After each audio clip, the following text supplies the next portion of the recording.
Armstrong கொலை வழக்கில் தினந்தோறும் புதிய தகவல்களானது வெளிவந்த வண்ணம் உள்ளன. குறிப்பாக இந்த பகுஜன் சமாஜ்வாதி கட்சியின் மாநில தலைவர் ஆம்ஸ்ட்ராங் கொலை வழக்கில் மொத்தம் 16 நபர்களை போலீசார் இதுவரை கைது செய்துள்ளனர். அதில் முக்கிய நபரான திருவேங்கடம் என்பவரை என்கவுண்டர் செய்யப்பட்டனர்.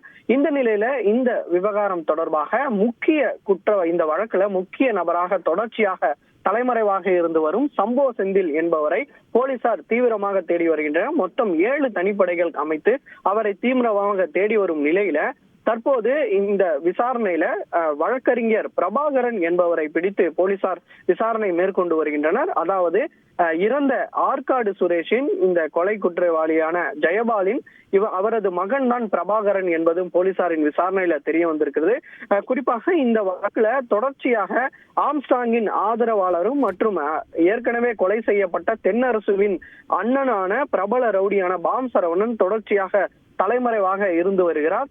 அவரை வேறொரு வழக்குல போலீசார் தேடப்பட்டு வரும் நிலையில ஆம்ஸ்ட்ராங் கொலை செய்யப்பட்ட போதும் அவரது இறுதி அஞ்சலிக்கும் மற்றும் அவரது அண்ணன் ஆம்ஸ்ட்ராங்கின் உடலை பார்த்து மாரடைப்பு ஏற்பட்டு உயிரிழந்தார். அந்த உடலுக்கும் இறுதி அஞ்சலுக்கும் அவர் பாம் சரவணன் நேரில் அஞ்சலி செலுத்த முடியாத நிலை ஏற்பட்டுள்ளது. அதாவது தலைமறைவாக இருந்து வந்ததால் அவர் இங்கு வந்தால் போலீசாரால் கைது செய்யப்படுவார்கள் என தொடர்ச்சியாக அவரது அண்ணன்கள் மற்றும் ஆதரவாளர்களின் இறுதி அஞ்சலிக்கு அவர் வரவில்லை என கூறப்படுகிறது. இதனால ஆம்ஸ்ட்ராங் கொலைக்கு பழி வாங்குவதற்காக அவர் திட்டமிடலாம் என உளவுத்துறை தற்போது எச்சரிக்கை ஒன்றை விதித்துள்ளது.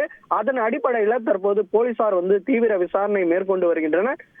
தொடர்ச்சியாக இந்த வழக்குல முக்கிய நபராக பார்க்கக்கூடிய இந்த சம்போ செந்திலை தான் தற்போது போலீசார் தீவிரமாக தேடி வந்தார். அவரை பிடித்த பிறகுதான் இந்த ஆம்ஸ்ட்ராங் கொலைக்கான முக்கிய காரணம் குறித்து வெளிவரும். ஏற்கனவே ஆற்காடு சுரேஷ் கொலைக்கு பழிவாங்கு என்ற விவரங்கள் வெளியானது. அதன் பின்பாக வேறொரு விவரங்கள் வெளியானது. இந்த சம்போ செந்திலை கைது செய்யப்பட்ட பிறகு முக்கிய காரணம் வெளிவர வாய்ப்பிருப்பதாக போலீசார் தரப்புல தெரிவிக்கப்பட்டுள்ளது. செய்திகளை உடனுக்குடன் தெரிந்து கொள்ள உடனே சப்ஸ்கிரைப் பண்ணுங்க.